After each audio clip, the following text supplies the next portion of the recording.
Water is wet, the sky is blue, I am sleep deprived, and Blizzard still has no idea what they are doing with their own IP, which is a damn shame. As someone who is a fan of IPs like Warcraft, Diablo, StarCraft, and Overwatch, it's never really something that I like to see whenever one of these games takes a massive L, and that has been the case this week for Overwatch 2. Now look, when Overwatch 2 initially was announced, I was looking at the potential features that the game was going to have, and I was like, okay, so it's going to have a PvE mode. That actually sounds pretty interesting. They are planning, they have all of these big plans for what they're going to do with it. It is going to be replayable. There's going to be a lot of co-op features. There's going to be skill trees, all of these really cool things. And I was like, yes, I wish that the original Overwatch launched with these features.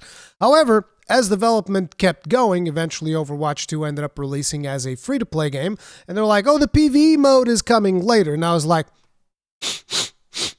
smells a little like bullshit. Oh, yes, it does smell like bullshit. What the hell do you mean? You're going to release this as a free-to-play? And then they're like, oh, and there's going to be a season pass. Because that's the solution to everything when it comes to modern games nowadays. Like, we need a season pass. Everything is better with a season pass. And it actually saddens me because all of these season passes that have been getting released over the years have actually convinced some part of the gaming community that they are a good thing, which to me, that is completely ridiculous. And that was one of the reasons why I was like, all right, so this game's releasing as free-to-play. It doesn't have the things that I'm the most excited for, which is the PvE modes and all of this stuff.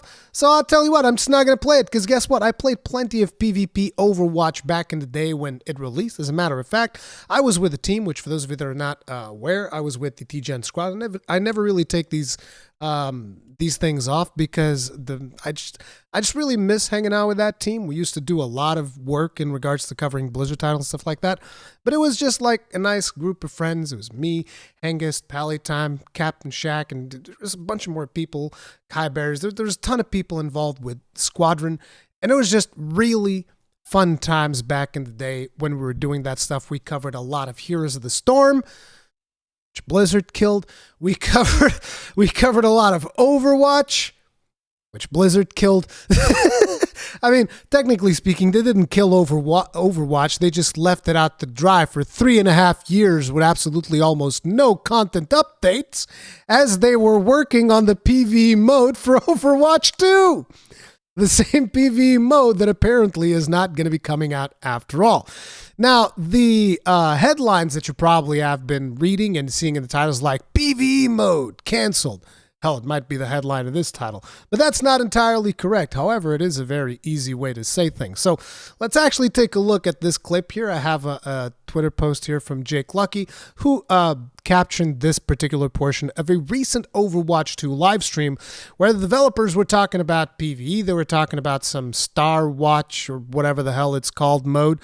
And, at the very tail end of that live stream, it was like, oh, and by the way, you guys remember the things that we're talking about with the skill trees and the hero mode and the replayability of the co-op mode and the big campaign and all of that stuff?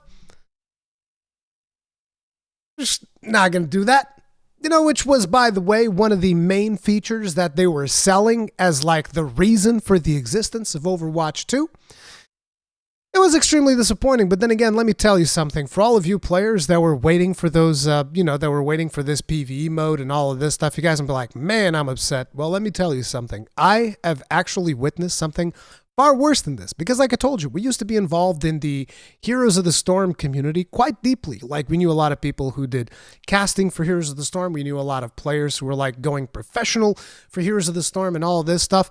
And the announcement for the Heroes of the Storm, essentially Blizzard putting it on maintenance mode, was like that. Nobody got notice. There are people who are, basically changing their whole lives around being professional Heroes of the Storm players, and Blizzard's just like overnight, just poop, completely killed the scene, which is ridiculous, by the way. But that's usually how things go with Blizzard nowadays whenever it comes to announcing bad news for their IP. I keep waiting to hear like when they're going to give us a news like that in Diablo 4, which, by the way, there's a lot of people that are upset with some of my coverage on Diablo 4. Look, I'm a Diablo fan. I'm going to play Diablo 4. I don't give a damn what you think about it. It's just that simple, okay? What I can assure you is that I'm not going to be spending any money on cosmetics or any of this other nonsense that I think is stupid. But anyways, I'm already getting a little bit derailed. Let's get into the Overwatch 2 topic. We got the clip here, so let's see what developers have to say. And so we're left with another difficult choice. Do we continue to pour all that effort into PVE, hoping that we can land it at some point in the future? Or do we stick with this set of values that we've aligned on and focus on the live game and focus on serving all of you? With everything we've learned about what it takes to operate this game at the level that you deserve, it's clear that we can't deliver on that original vision for PVE that was shown in 2019. What that means is that we won't be delivering that dedicated hero mode with talent trees, that long-term power progression. Those things just aren't in our plans anymore. And we know that this is going to be disappointing to many of you, which is why we wanted to bring it up before we talked about the roadmap.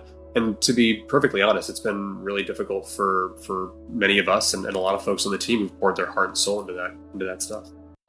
And so we're left with another difficult choice.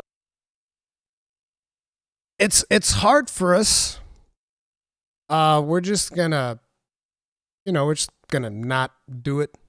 So basically, they kind of like cannibalized Overwatch 1 in a way with Overwatch 2. Although we should say that Overwatch 2 released as a free-to-play game, so whatever. But still, it's such a weird thing. Why do all of these things, and then you're still having all of these problems in Overwatch 2, and most of the people, from my understanding, don't even care about battle passes or all of this nonsense.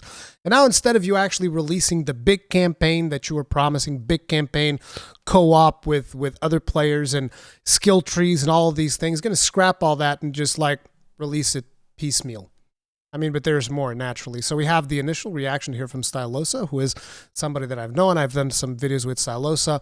At one point, he kind of like shifted his channel to be very Overwatch focused, even though he also covers other hero shooters like I believe Valorant and stuff like that. But basically, here's what he had to say. We've gone from Overwatch 2 featuring a fully fledged PvE campaign with deep hero progression, hero talents, and much more, to seeing that very idea gutted to bulk out a woeful free-to-play battle pass system. What a terrible situation. Is this game one of the worst examples of fumbling what was a globally recognized IP with a huge fan base? I feel for everyone still involved in the development side. I know this is obvious, but Blizzard has very much been business over gameplay over art for years now. That stack needs to be reversed if this game wants any kind of longevity in the coming years. Quality product will generate revenue, but yeah, I understand crappy free-to-play effort can also generate money. Yes, it does, because once again, and I will continuously say this, a lot of people have absolutely no self-control when it comes to purchasing cosmetics in video games. Like, don't get me wrong, I'll purchase the occasional cosmetic to support a very good game after I've been delivered a very good gameplay experience. So like, I've spent some money on cosmetics for something like Monster Hunter, whether that was Monster Hunter World Iceborne or Monster Hunter Rise and Sunbreak. I've spent some money there. Like, I purchased some additional BGM tracks to have in my, in my hub and stuff like that. I've purchased some, I think I purchased actually all of the base world DLC. I've purchased some stuff, but this is actually after I've gotten like so much enjoyment out of a game, and those purchases feel completely optional. And when it comes to Blizzard, it's just been, the games just don't justify me getting any of the cosmetic stuff because I feel like I'm not getting enough enjoyment out of them. Not only that, but I feel like I'm constantly getting pushed down a certain direction that basically makes me be very apprehensive whenever they do anything. And it's a damn shame, because when Jeff Kaplan was in front of Overwatch, Overwatch actually felt like, had a direction, had a future. And it seemed like Jeff Kaplan was actually shielding a lot of the developers. This has been said by developers in the past, by the way. He had been shielding a lot of developers from pressure from upper management to do things a certain way.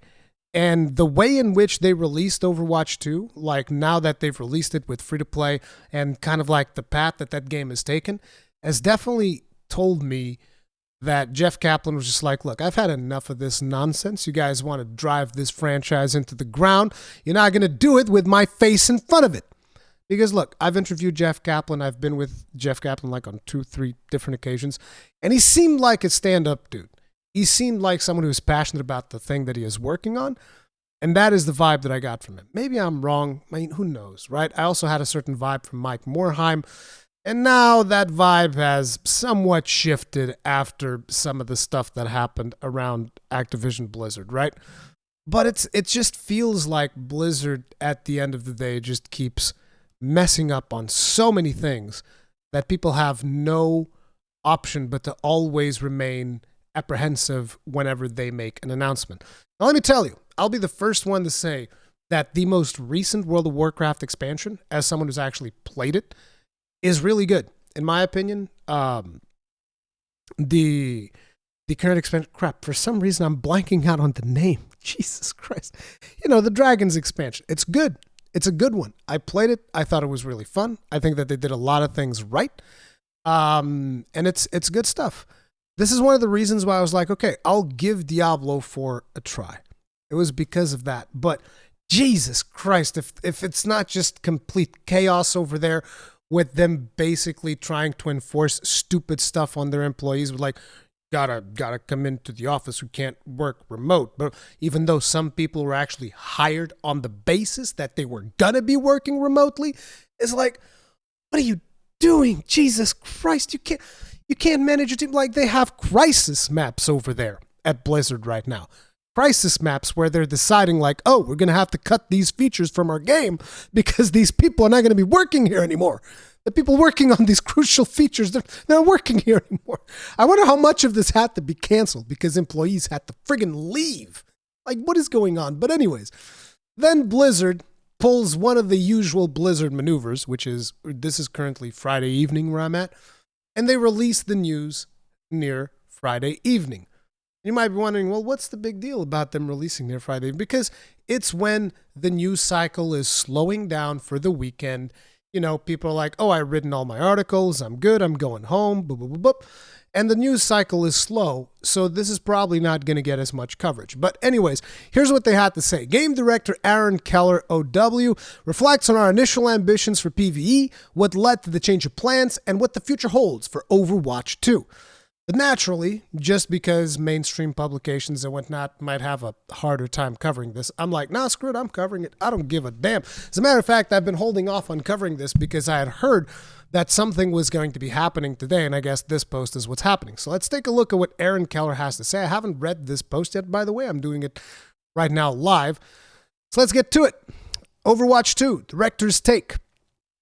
Hey all, it's been an emotional week in the world of Overwatch. A few days ago, we talked about our change in approach to PvE in Overwatch 2 and released a high-level roadmap for the year, which, by the way, there's not that much content there.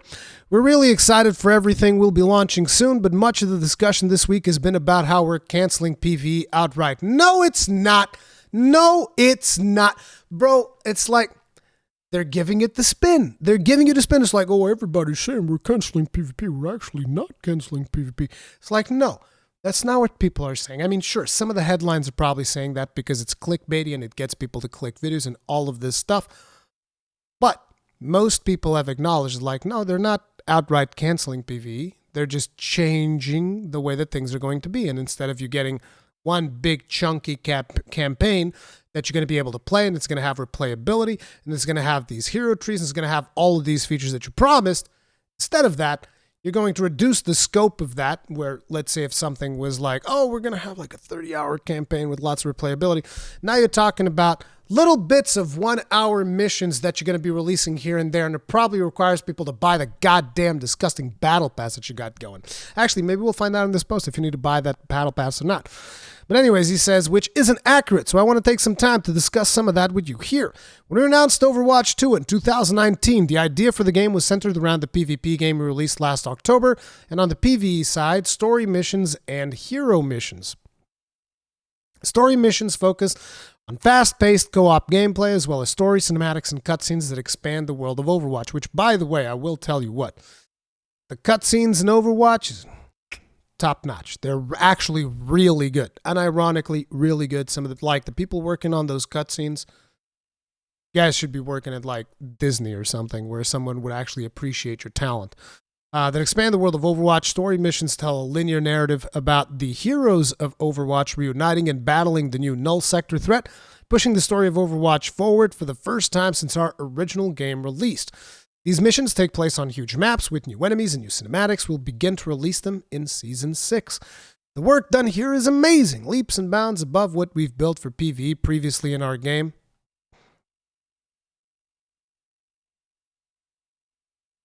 Horde mode. That was what they built for it. So that's like the bar they're setting. This is so much better than what we've done previously in the game. That's almost the same as me, like, attempting to draw a piece of art and then going like, oh my God, this is so much better than any piece of art I've attempted to do before. Because I've never attempted to do one of those before. It's like you don't really have a whole lot to say when it comes to that because you haven't really done all that much when it comes to PvE with Overwatch. And I can't wait for our players to get their hands on them. We'll be sharing more details there in the coming weeks. So we don't even know what these are. They don't even know. It's just like, who knows? Hero missions or hero mode, on the other hand, encompassed an in-development game mode that allowed players to upgrade individual heroes through talent trees, providing a deeply replayable version of PvE in Overwatch 2. It was a really exciting concept, something that not only resonated with players, but that the team was passionate about and really dedicated to. Doesn't seem like it. Sorry to be harsh.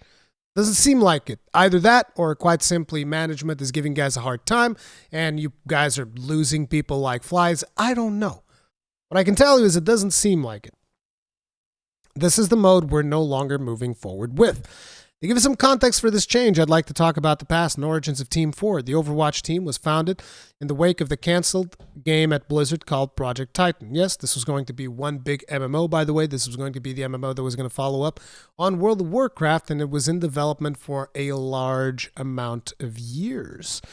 That game had many facets, but at its heart, it was an FPS MMO. The Overwatch team, especially at its inception, considered itself an MMO development team. As we transitioned away from that original concept and started creating Overwatch, we included plans when they returned to that scope.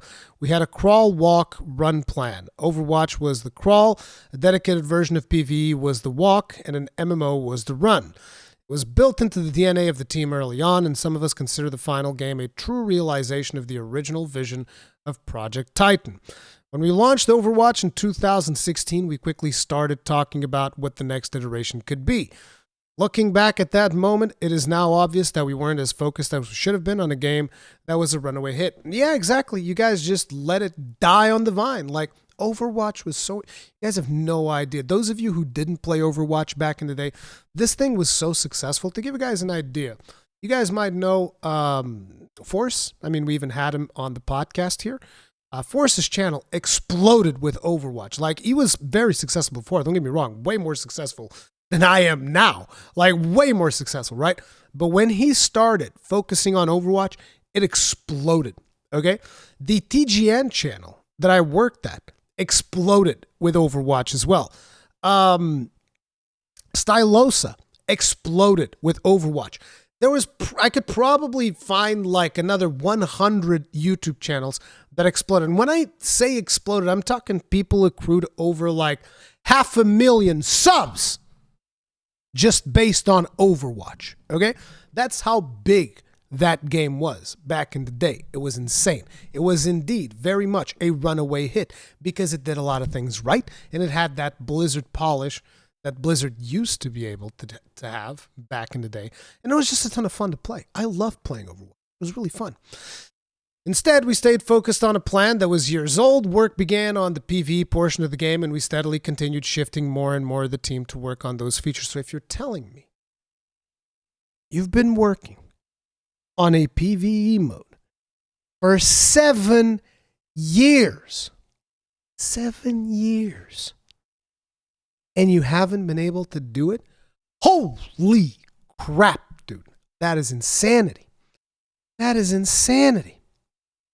Things rarely go as planned in game development. We struggle to find our footing with the hero mission experience early on. I would wager that probably has something to do with all of the problems that Blizzard has had in terms of the sexual harassment lawsuits, all of those things that have been happening. On top of it, they lost Jeff Kaplan. So it's like, of course, you struggle to find your footing because my interpretation is also that upper management at Activision Blizzard is just terrible. They're just terrible. From the reports that I've seen from both Jason Schreier as well as other sources in the industry, upper management is just constantly pushing people to make the wrong decisions. It's this philosophy that we have in video games nowadays, which is not exclusive to Activision Blizzard, but it is the philosophy. And we're seeing like a culmination of it almost in 2023. But the philosophy is release it now, fix it later. Everybody thinks they're going to be the next No Man's Sky or Final Fantasy 14. It's like, oh no, our game is good. Our game is going to... What people seem to fail to understand is that the gaming community has had just about enough of that nonsense, and a lot of games are just going to die on the vine if you keep pulling this off. Like, just to give you guys an idea, earlier this year we had Wild Hearts, which is a game that I think is fantastic and is pretty much just dying due to the fact that it released in a piss-poor state in terms of performance, which is a damn shame because it's an amazing game. You got Jedi Survivor, which is also dying on the vine due to the fact that it released in a piss-poor state. It's also a fantastic game, and there's more. There are other examples that I could probably bring up. I believe that Wolong also had problems on the PC side of things. It's just like tons of video games, and everybody nowadays is just going like, release it now, fix it later, release it now, fix it later. That's kind of like the mentality that we see here as well. Just release the free-to-play version now, and then we'll fix the PVE version later. Turns out you couldn't do it.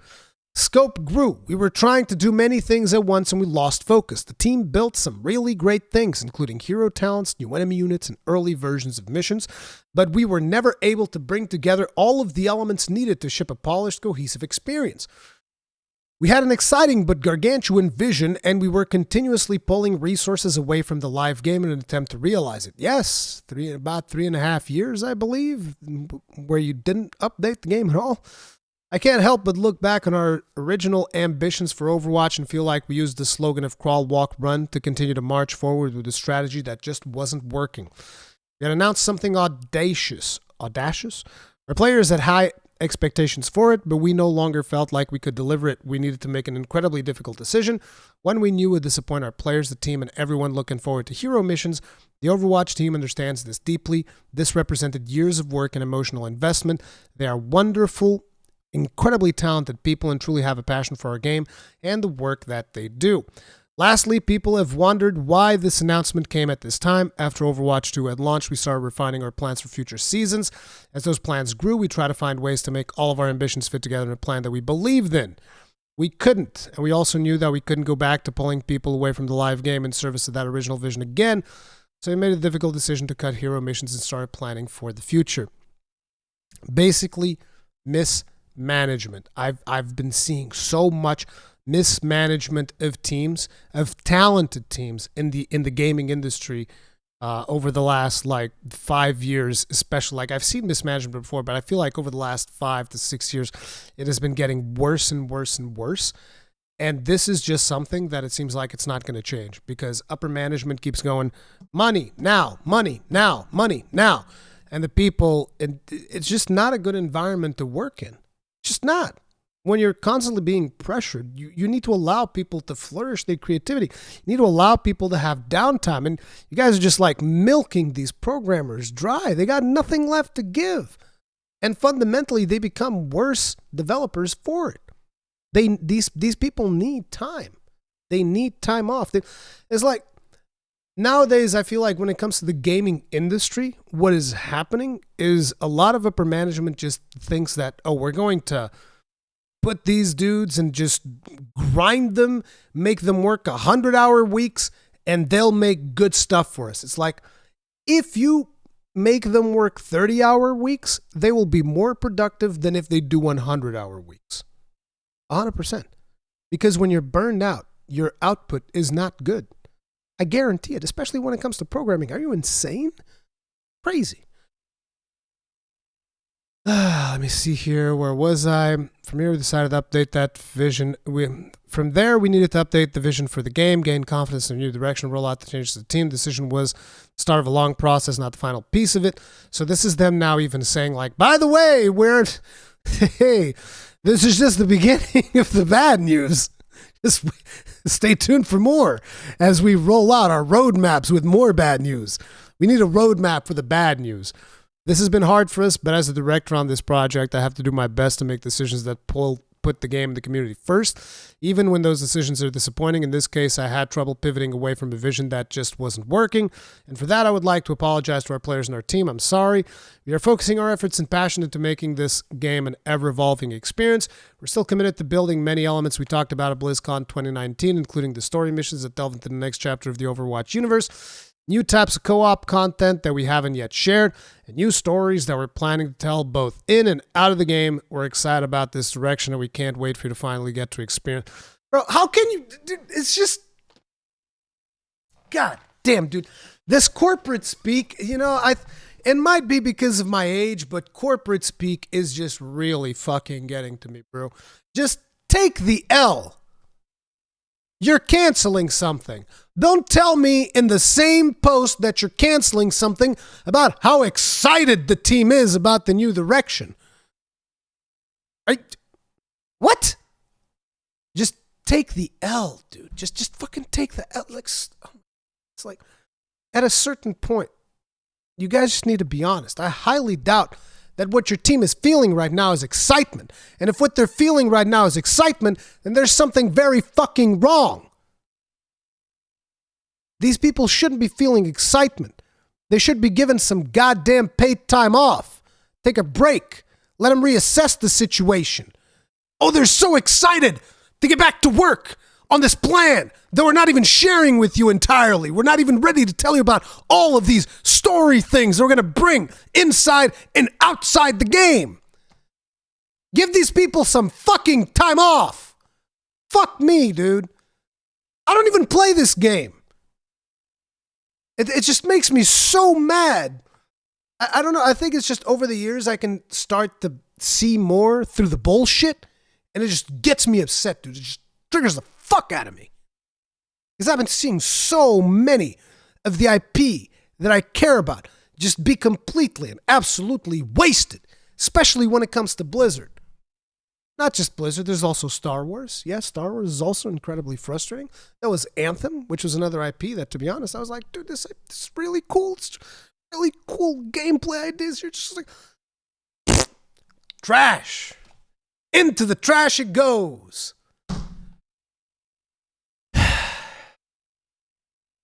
Overwatch was born from the ashes of Project Titan. Yes, let's bring mythology into it. It was born from the ashes of Project Titan.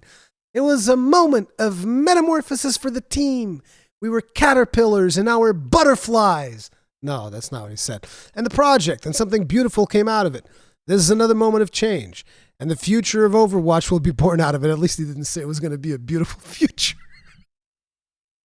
I think on this metamorphosis, you're not going to get a beautiful butterfly, my guy. I think a nasty slug is going to come out of that cocoon. It's going to be like a nasty, slimy, disgusting slug. All right? That's what's coming out of for Overwatch